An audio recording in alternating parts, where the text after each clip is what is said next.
بسم الله الرحمن الرحيم. السلام عليكم ورحمة الله وبركاته.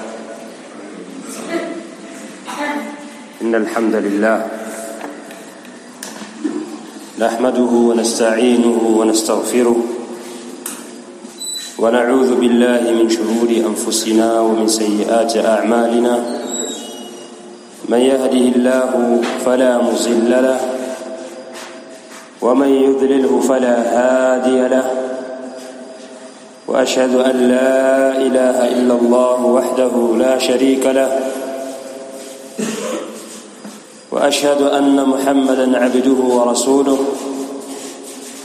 يا أيها الذين آمنوا اتقوا الله حق تقاته ولا تموتن إلا وأنتم مسلمون.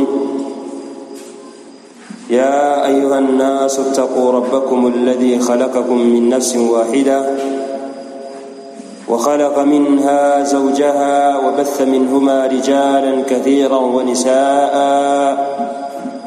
واتقوا الله الذي تساءلون به والأرحام إن الله كان عليكم رقيبا.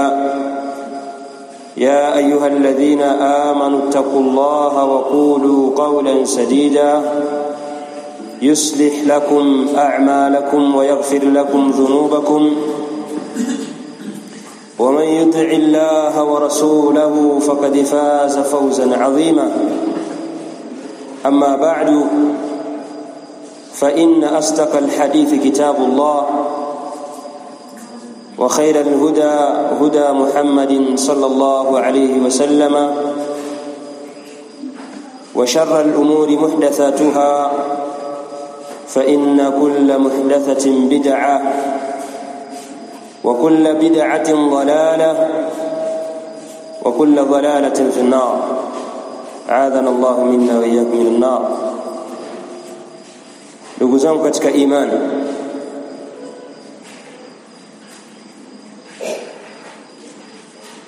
tunamshukuru Allah tabaraka wa taala kwa neema zake ambazo hazihesabiki. In ta'uddu ni'matallahi la tuhsuha, kama mtazihesabu neema za Allah tabaraka wa taala hamwezi kudhibiti kwa idadi kwamba labda neema ni hizi. Na Allah tabaraka wa taala katupa neema nyingi. Katika neema aliyotupatia Allah tabarak wa taala al-Islam was sunna, katupa neema ya Uislamu na sunna. Ni katika neema kubwa ambazo zimewafanya watu kuwa katika haki.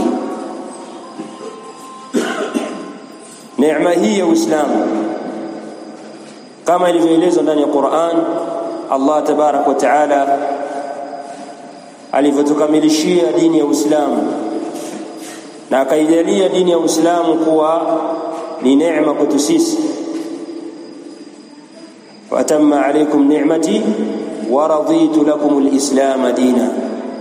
Allah ametimiza neema yake ambayo ni dini ya Uislamu na akaridhia Uislamu huwa kuwa ndo dini yenye kukubaliwa mbele yake, kwa maana ya kwamba atakayekuja na dini isiyokuwa ya Uislamu la yukubala minhu, hatakubaliwa siku ya kiyama na dini atakayekuja nayo. Kwa maana mtu atakayekuja na dini isiyokuwa ya Uislamu amekuja na dini yenye hasara ambayo itakuwa ni sababu ya kumtumbukiza katika moto wa jahannam. Pia neema nyingine ni neema ya sunna. Ni neema kubwa sana ambayo yahitaji kwa kila Muislamu ambaye ana alama na imani kuishukuru neema hiyo, kwa sababu ni katika neema kubwa sana. Kama anavyosema al-Imam al-Barbahari rahimahullahu ta'ala, al-Islam huwa as-sunnah was-sunnatu hiya al-Islam. Uislamu ndo sunna na sunna ndo Uislamu. Na hivi viwili, Uislamu na sunna, havifarqiani, haviachani vitu hivi viwili. Anayekuwa Muislamu yamlazimu kushikamana na sunna na ukishika sunna ukawa una Uislamu hakuna maana yake, na mtu akishika Uislamu akawa ana sunna, Uislamu wake bado hujatimia, kwa sababu kunakuwa hakuna lengo la kutumwa kwa mtume wetu Muhammad sallallahu alaihi wasallam. Ndugu zangu katika imani, neema hizi ambazo Allah tabarak wa taala amarana ala shukriha au bishukriha, Allah ametuamrisha tushukuru neema zote ambazo anatupatia, hasa hizi neema ambazo ametujalia kuwa nazo, neema ya dini ya Uislamu na neema ya sunna.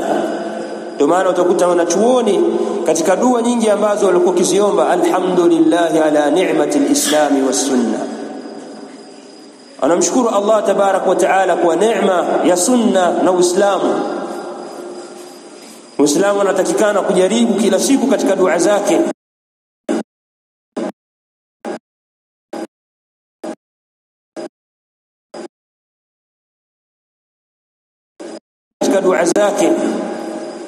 akiwa sujud, nyakati za kujibiwa dua baada ya adhana, baina ya adhana na iqama, Ijumaa, baina al-asr mpaka kuingia kwa magharibi, nyakati za usiku, amuombe Allah tabaraka wa taala ayuthabbitahu fi din was sunna, amuombe Allah kwa wingi sana kumthibitisha katika dini na sunna.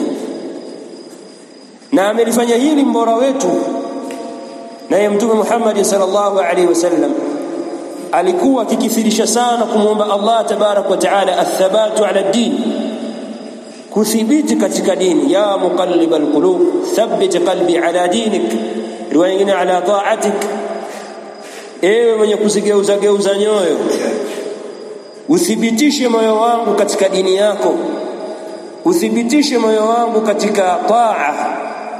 Hii ni dua ambayo Mtume sallallahu alaihi wasallam alikuwa kiomba mara kwa mara, ambaye haitoshiki kwa mtu ambaye anajinasibisha na Uislamu akajiaminisha, kwa sababu mwenye kujiaminisha katika neema za Allah tabarak wa taala au akajiaminisha na Uislamu na sunna, basi Allah humkwapua kile anachojiaminisha nacho.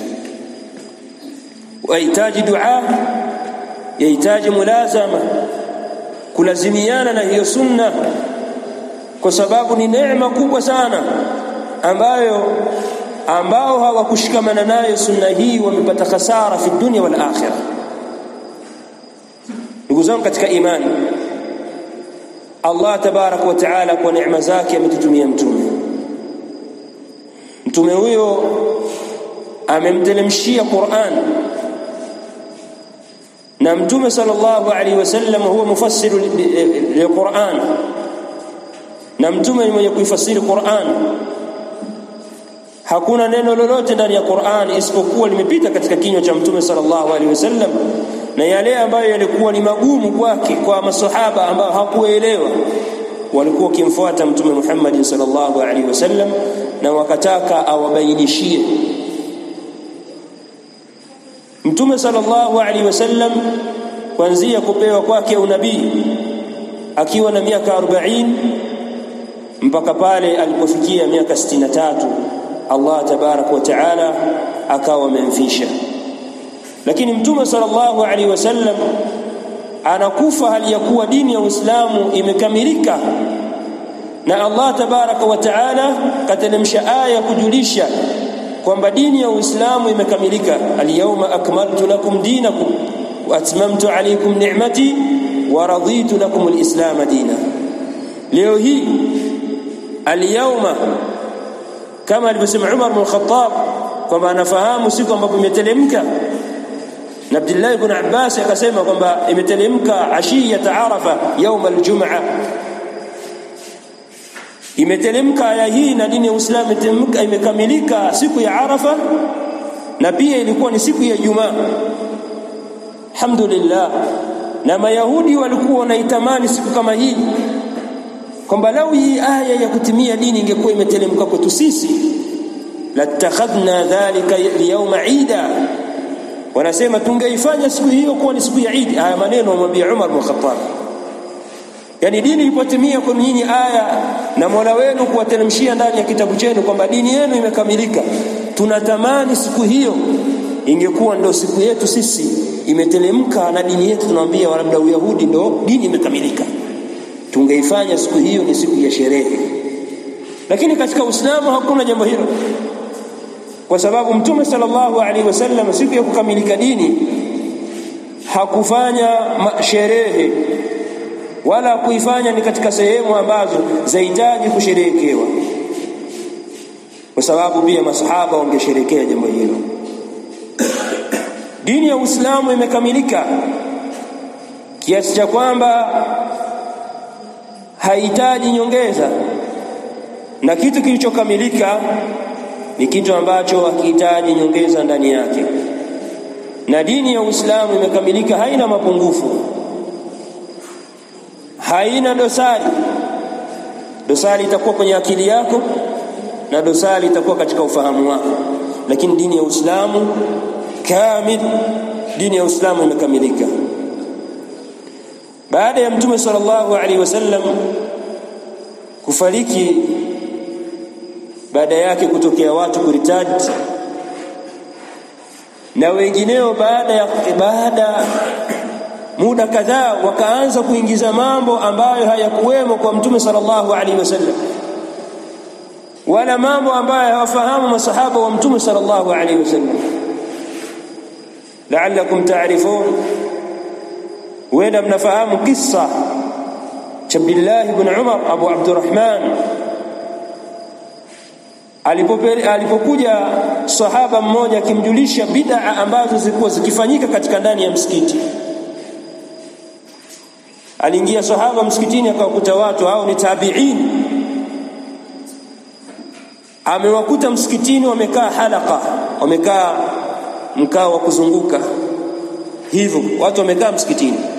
Alafu katikati ya ile halaka kuna mtu anasema, wamekusanya vijimawe, anawaambia kabbiru 100, semeni Allahu akbar mara 100.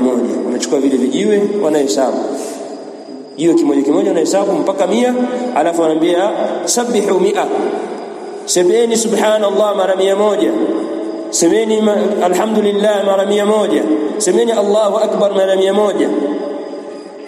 Yule sahaba alipokuta pale akamfuata Abdullah ibn Umar, akamwambia, akakaa msikiti, alikaa pale nje akimsubiria atoke. Atakuta baadhi ya wanafunzi wake, akamsubiria akamwambia, unafahamu kilichokuwa msikitini huko? Kuna watu wanafanya jambo ambalo mimi silijui wala kwa nyinyi sije kuliona mnalifanya.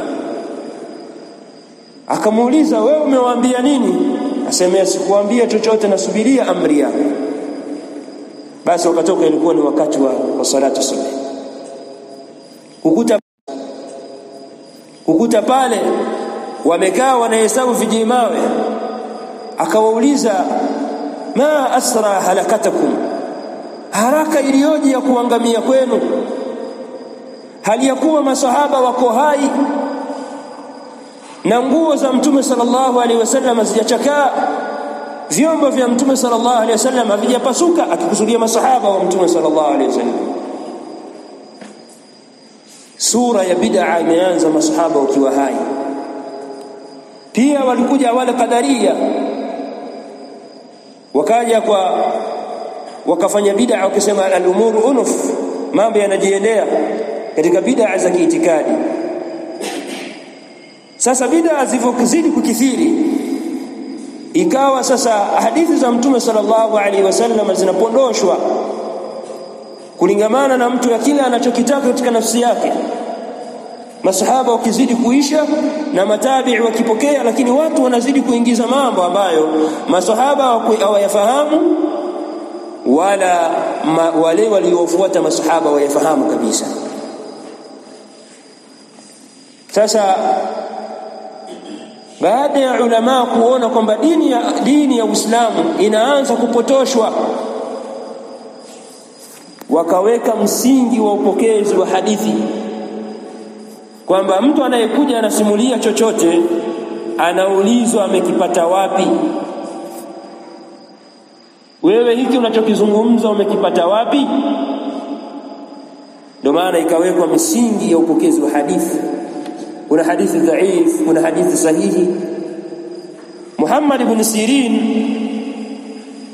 rahimahullahu ta'ala anasema lam yakunu yasaluna 'anil isnad, zama za masahaba walikuwa waulizi isnadi, na isnadi ni wale wapokezi, kwamba labda wewe hii haya maneno umeyatoa kwa nani, nimepokea kwa fulani kwa fulani. Walikuwa waulizi masahaba, qala li au sami'tu rasulullah sallallahu alaihi wasallam yaqul kadha wa kadha, wanaamini moja kwa moja. Hakuna kuuliza kwamba alikuwepo nani, ilikuwa hakuna jambo wakati huo.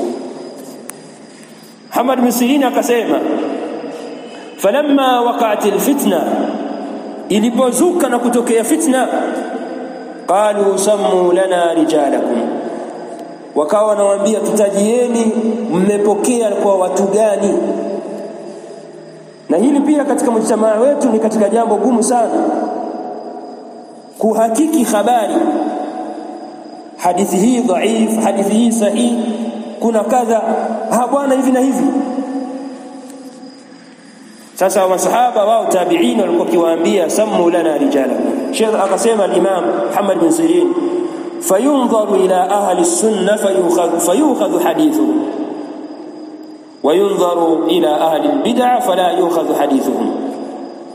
Anasema walikuwa kitizama ahli sunnah wal jamaa ndio hadithi zao zinachukuliwa, wanawatizama ahli al-bid'ah wana hadithi zao wanaziacha. Na huu ndio ulikuwa ni mwenendo wa wema waliotangulia. Na lengo hili kwa nini? Hili lote ni hifdhu sunna. Lengo kubwa ni kwa ajili ya kuhifadhi sunna za Mtume sallallahu alaihi wasallam zisipotee kutoka katika vinywa vya watu, kwa sababu fitna imekuwa kubwa. Kila mmoja adai kuzungumza, kila mmoja adai elimu. Sio kwamba ni mambo yameanza sasa hivi, ni mambo yalikuwepo toka huko mpaka ikafikia hali kuweka kaida hii ngumu ya kwamba hadithi umeileta, umesoma Mtume sallallahu alaihi wasallam amesema kadha, unaulizwa hii hadithi umepokea kwa nani? Alimepokea kwa huyu ni mtu wa bid'a, hadithi yake ichukuliwe. Huu ndio mwenendo ulikuwa wa salafu salih. Dini haiendi tu, bali ilikuwa na misingi, namna inapokelewa wapi. Na Muhammad bin Sirin rahimahullah ta'ala na maneno mengine anasema inna hadha al-ilmu dinun, hakika elimu hii ya dini ya kisheria ni dini. Elimu hii ya kisheria ya kumjua Allah tabarak wa taala ni dini. Fandhuru amman takhudhuna dinakum, tizameni dini yenu mnaitoa wapi, kwa nani? Na hapo Waislamu ndio wamefeli, ni kwa sababu hawakutizama dini yao wanachukua kwa nani, na ndio sababu ya kuangusha sunna kwa sehemu pakubwa. Ni kwa sababu yeye kila anayesikika sauti akazungumza sauti rannana, akazungumza sauti kana kwamba ya mwaga dhahabu, aona kwamba huyu afaa kusikilizwa, lakini atizame nyuma yake kuna nini na amesoma wapi, kwa sababu wakati huu kuna fitna. Kuna mashia wapo walingania, pia kuna sufia, masufi walingania pia, na wana sauti nzuri, wana maneno mazuri. Na haimaanishi kwamba hazungumzi hadithi za Mtume sallallahu alaihi wasallam. Mtu wa batili sio lazima azungumze batili tu, lazima atakuja na hadithi ambayo wewe waiamini, lakini aiwekea shubha na kuipotosha na kutoka katika njia sawa sawa. Kwa ndugu zangu katika imani, bid'a baada ya kufa Mtume sallallahu alaihi wasallam karne kadhaa, na bid'a ya kwanza kama wanavyotaja wanachuoni kwamba ilikuwa ni bid'a ya makhawarij, ikafuata qadaria, ikafuata hivyo, ndio ikaja baadaye bid'a ya maulid karne ya 4. Ikaja karne bid'a ya maulid ikaja karne ya 4 kabisa baada ya kufa Mtume sallallahu alaihi wasallam, baada ya miaka 400. Kwa maana ya kwamba al-Imam Shafi'i rahimahullah, al-Imam Ahmad, al-Imam Abu Hanifa, maimamu wanne hawaifahamu maulid. Hakuna anaifahamu maulid. Lakini ndugu zangu katika imani, kwa sababu ya mapungufu ya dini yetu sisi, na kujishughulisha kwetu sisi na sunna ambayo ni neema, imekuwa ni sababu ya kuingiza bid'at, mpaka baadhi ya watu wajifanisha na sunna, wakaona sunna ndo, yani sunna hawakuijua na bid'a hawakuijua, wakaifanya bid'a kuwa ndo sunna na sunna kuwa nini. Ndugu zangu katika imani, hakuna kitu kibaya baada shirk kama bid'a, albid'atu fi din, kuzua katika dini ya Allah tabarak wa taala. Na Mtume sallallahu alaihi wasallam alikuwa ni mkali sana katika jambo la kukemea bid'a, kukemea uzushi katika dini. Alikuwa anakuwa mkali sana Mtume sallallahu alaihi wasallam. Hadithi ambayo amepokea al-Imam Muslim rahimahullahu ta'ala katika kitabu chake sahih, hadithi kutoka kwa Jabir ibn Abdullah radhiyallahu anhu, anasema kana Rasulullah sallallahu alaihi wasallam idha khataba, alikuwa Mtume sallallahu alaihi wasallam anapotoa khutba akapanda mimbar, ihmarrat aynahu, macho yake yanakuwa ni mekundu, wa ala sautuhu, na sauti yake inapanda kuwa juu, washtadda ghadabuhu, na hasira yake upanda Mtume sallallahu alaihi wasallam, hatta kaannahu mundhiru jayshi, kana kwamba analiamrisha jeshi. Yakulu sabbahakum wa massakum, kana kwamba anawaambia jeshi mtavamiwa asubuhi au mnaweza mkavamiwa jioni, kana kwamba anaweka sawa.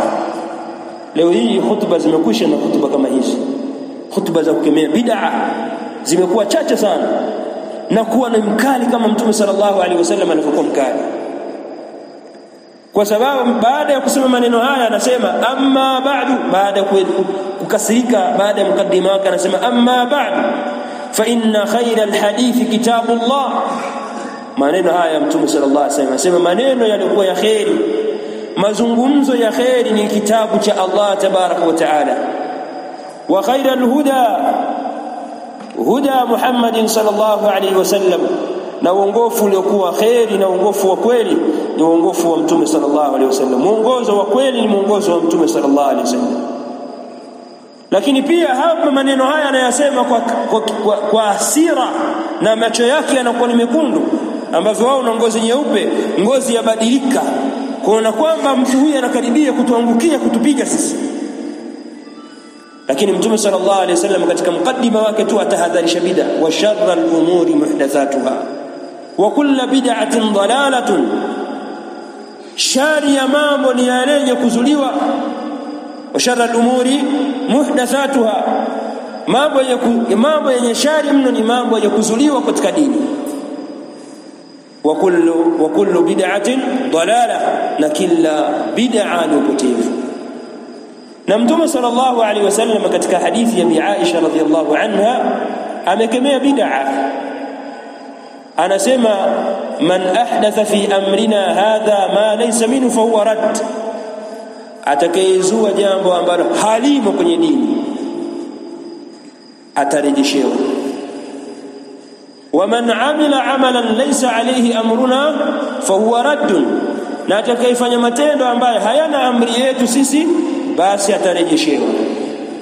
Katika miongoni mwa madhara ya bid'a ni kutokubaliwa matendo. Yani mtu anapofanya bid'a katika dini, matendo yake hayakubaliki, ni katika madhara. Waona mtu ana ikhlas, anafanya jitihada kubwa sana, waona kwamba huyu apatia sana, lakini kumbe hakosea sana kuliko kile ambacho anajitahidi kukitafuta. Kwa sababu shari ya mambo ni yale yenye kuzuka katika dini. Baada ya kuambiwa baadhi ya watu kwamba nyinyi mnafanya bid'a, wakawaambia nyinyi mbona mna mazulia msikitini? Mbona mna mazulia msikitini? Mbona mnatumia mukabbiratu sauti, kipaza sauti? Kwa nini mnatumia feni msikitini? Mbona kuna taa? Zama za Mtume taa zilikuwepo. Mbona mnatumia magari? Huyu adui bid'a. Bid'a ni katika dini. Bid'a ni katika dini, sio mambo ya kidunia. Wewe katika mambo ya kidunia zua unavyotaka. Kiamua nyumba yako igeuze ikae kichwa chini miguu juu, zua unavyotaka, lakini kwenye dini la. Ndio maana wakawepo maulama al-huffadh, maulama wakali wa hadithi, wanatetea sunna, kwa sababu ukilegalega katika sunna yafa, kwa sababu al-bid'atu ahabbu ila iblis. Bid'a inapendeka sana sana kwa iblis kuliko maasi. Yani iblis, wewe ukizini, wewe aoni ubaya, anaona haja kufanikisha. Ukiiba bado, ukifanya kadhaa bado, lakini anakufanya tahrish, uchochezi ufanye bid'a. Hapo atakupenda sana mno. Nini wallahi, kama mnatizama bid'a ya maulid. Bid'a ya maulid ndani kuna munkarat, kuna maovu ambayo lau kama Umar bin Khattab anakuja leo hii akawakuta watu wanaoyafanya katika maulid, anawakata mashingo wote. Hata kasema hawa sio waislamu hapa. Kitachowajulisha labda wataonekana labda wameenda msikitini. Ndugu zangu katika imani, katika maulid wele inawazunguka watu hapa, lakini hakuna jambo ambalo wanachuoni wamelikemea kwa vikali kama jambo la maulid, kwa sababu maulid ni bid'a. Mtume sallallahu alaihi wasallam akazaliwa mwenyewe, Mtume kapata watoto, masahaba walikuwa na watoto, lakini haikuwepo sababu ya wao kusherehekea mazazi yao. Mtume alikuwa na Ibrahim, alikuwa na Abdullah, alikuwa na Qasim, alikuwa na mabinti zake, lakini haikutokea Mtume sallallahu alaihi wasallam hata siku moja akasherehekea kuzaliwa kwao, bali hata yeye hakuwahi kusherehekea Mtume sallallahu alaihi wasallam. Wanasema Mtume sallallahu alaihi wasallam amesema amezaliwa Jumatatu.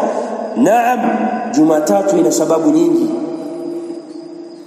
Mtume anasema alipoulizwa siku nini anafunga siku ya Jumatatu, anasema dhalika yawmu ulidtu fihi, ni siku ambayo mimi nimezaliwa ndani yake, ndio sababu ya kufanya nini akafunga. Ni siku amezaliwa juma ngapi? Jumatatu.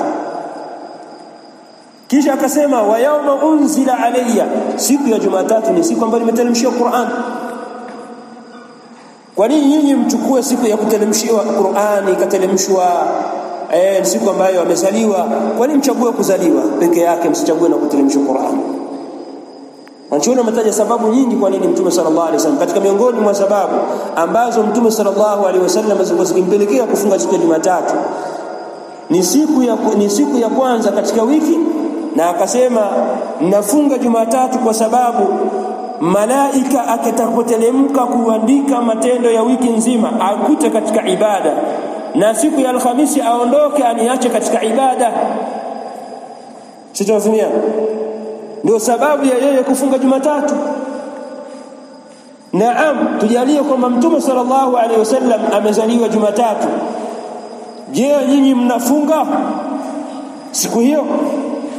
Na wapi hapa amebainisha mapenzi yake ya kusherehekea na kucheza na kufanya sarafu?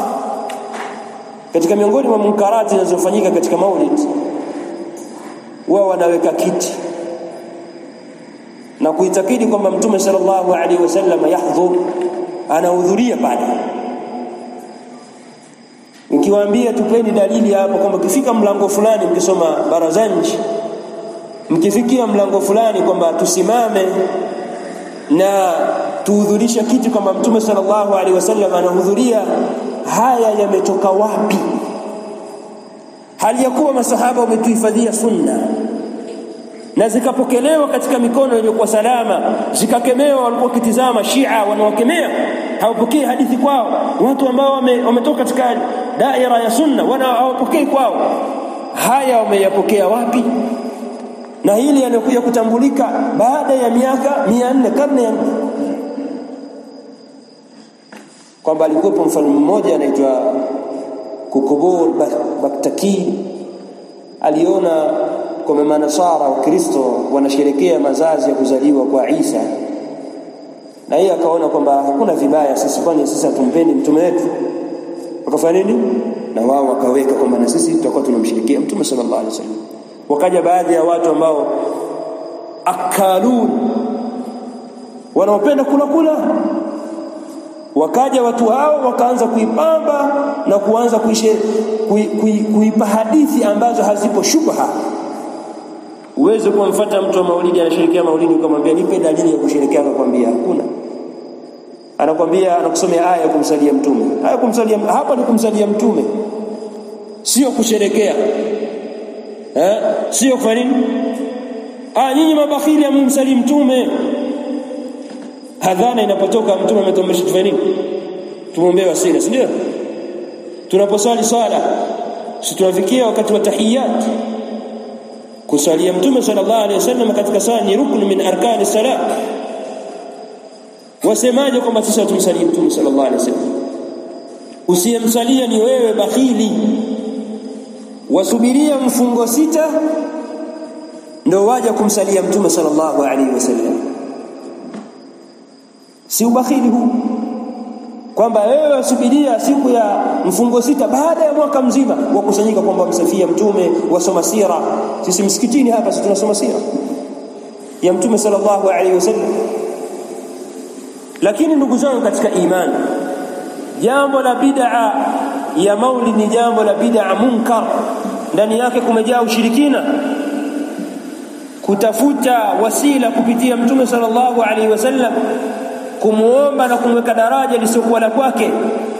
Haya yote yanafanyika katika maulid, yafanyika munkari mkubwa kabisa ambao hakuna mtu wa sunna aliyeionja neema ya sunna kayafanya mambo yale wala kuhudhuria maana pale, kwa sababu ni mambo ambayo yapendwa na Ibilisi. Ukitaka kujua batil usisumbuke sana ubatili wa maulid. Tizama, haina wakati maalum wa kusherehekea. Hakuna dalili maalum ya kuonyesha kwamba hii ndio tarehe ya maulid, ikishapita ndio basi.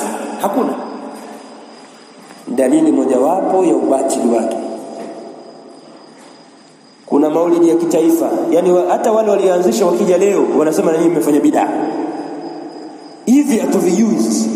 Kuna maulidi ya kitaifa, kuna maulidi ya mkoa, kuna maulidi ya kanda, kuna maulidi ya misikiti vijiji, kuna maulidi ya mashekhe, kuna maulidi ya madrasa. Wewe ukijisikia mwenyewe unaanza kufanya maulid. Utaratibu huu umetoka wapi ndugu zangu? Enyi watu wa sunna, utaratibu huu haupo kwenye dini. Ni utaratibu ambao umekopiwa kama wanavyoeleza wanachuoni. Ni utaratibu watu wamekopi kwa manasara na mayahudi, wakaingiza katika dini, ikapokelewa na watu wasiojishughulisha na dini yao, ambao sunna haina nafasi katika nyoyo zao. Lakini usistaajabu kumuona mtu wa sunna akawa yeye ashiriki kule, ashiriki na watu hawa mazazi haya ambayo hakuna mafundisho wala kidogo. Lau kama mnajua maneno ya wanachuoni waliotoka, sio wajana wala sio mwaka jana, miaka imepita huko nyuma, watu wa miaka 400 miaka 500 katika miaka ya Kiislamu, leo 1400 na kitu, wanatamka maneno mazito sana kunako wazushi kwenye dini ya Uislamu. Lakini watu wa sunna, na tunakumbushana watu wa sunna, hawaoni nafasi ya sunna hiyo waliokuwa nayo kwa ni neema. Wamelegalega kwenye neema, ule ujamaa umewachukua. Wallahi ndugu zangu katika imani, lau kama mnajua bid'a inavyochukiwa sana mbele ya Allah tabarak wa taala, msingeweza kuwakurubia watu kama hao, wala msingeweza kuwafanya kuwa ni marafiki, kwa sababu kinyume cha sunna ni bid'a, ni uzushi katika dini. Ndugu zangu katika imani, katika miongoni mwa madhara ya bid'a ni kwamba yanahua sunna, inapofanyika bid'a basi tambua mahala hapo kumeharibiwa sunna. Albid'atu tumitu sunna, bid'a inafisha sunna, inaziua, kwa maana inazipoteza sunna. Lakini watu wengi hawalitizame jambo hili, kwa sababu watu wengi, na hapa tuzungumzia sisi watu wa sunna, ni kwa sababu watu wa sunna hawatizami na kuona nafasi ya sunna walioshikamana nayo. Lakini huenda waislamu wengi ambao wajinasibisha na sunna, wapenda khairi ya sunna, wasifahamu. Sisi tumezaliwa tumekuta sisi wazee wetu ni watu wa sunna, alhamdulillah, wanaishi katika hali ya sunna. Lakini tulivyosoma tukaona athari fulani ya kwamba baadhi ya wazee wetu, tena baadhi ya wengine ni viongozi mpaka leo hii, wao waliishia ile sunna kipindi hicho ya kujua kwamba yeye anavaa ni sifsak, sawa, anaoa wake wangapi? Wanne. Sasa nyingine chache tu za kuoa wake wanne, labda kuamka usiku. Lakini toka huko nyuma wajua kwamba bid'a, maulidi ni bid'a, khitma ni bid'a. Lakini hao wafanya tamyi', waichoma na kuishusha chini sunna, wanajificha ficha na kuenda kushirikiana na watu ambao wakija kwenye mimbari wawakemea. Bismillahir Rahmanir Rahim.